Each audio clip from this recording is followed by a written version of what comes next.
My name is Jesse Brown. I'm Vice Principal at Walter Moberly Elementary School in the Vancouver School District. Scott Burrell, and I teach grade 4, 5, and 6. Students are getting support, it's just not as much support as we feel they should be getting. There is a shortage on staff. There's a shortage of support staff within Vancouver right now, and as a result, many students are not getting as much support as they should be getting. Kenneth is not receiving any support at this time due to a shortage of support workers. At the start of the year, teachers were coming quite frequently, basically every day, advocating for their students because they are on the front lines. They are seeing the struggles that the students are dealing with, and they're coming to me daily advocating for support.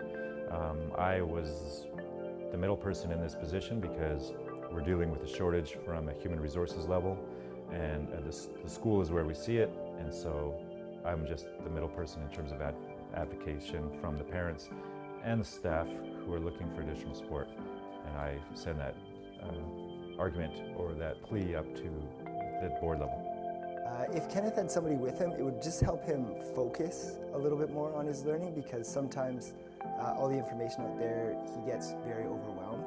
If he just had someone who could sort of help him set his schedule, maybe check in with him a couple times a day just to see how he's doing and how he's progressed, that would be very helpful. The frustrations with the lack of support is what we see on the front lines. We know that our most vulnerable students are requiring additional supports, and it's frustrating when we don't have adequate supports in place to provide direct servicing.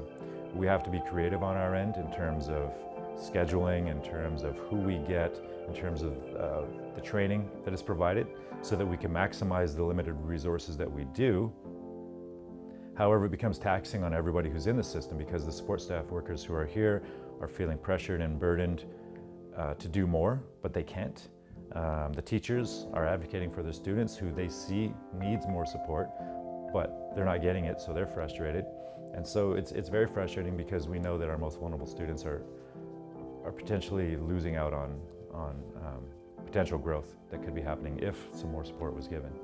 We have had a couple of meetings with our administrators, and we also spoke with Kenneth's mom, who was quite concerned about the lack of support, and she even came in to see our administrators about support and talked about it a lot at his IEP meeting. So we have attempted to get him some support, but unfortunately, due to the shortages, there hasn't been anyone available. This year, the shortage has really hit us hard. And so this is the first year that we're actually not getting subs up to this point. I know Human Resources has extended their hiring practices.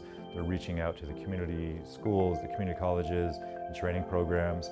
We're working with community partners, parents, supervision aides, other staff to get into the programs. And we're asking, HR to give us support in terms of additional hiring and speeding up processes, maybe removing some barriers that have prevented people from attaining this job in the past. That being said, we want adequately skilled staff members who are coming in, not just a warm body. We need someone who has some skill sets and is able to work with the students specifically. We don't want just an average person to fill the space, because then we're still doing a disservice. If someone calls in sick, we would get a replacement. However, up to this year, we have not been getting replacements. And what that does, that puts additional burdens on the staff members who are here and creates additional stresses and leads to physical health. So then it's sort of cyclical, because it puts additional pressures on those staff who then become sick themselves. Sometimes it does feel like you're doing 2 or more jobs at once. But with Kenneth in particular, support is needed and definitely should be there. I think it is a systemic problem, and I don't know if the problem is hire more people, train more people, maybe change the parameters of the job, make it more enticing for people to be support workers, but it's definitely systemic, and the government, I think, is the one who needs to make some big changes in order to help them.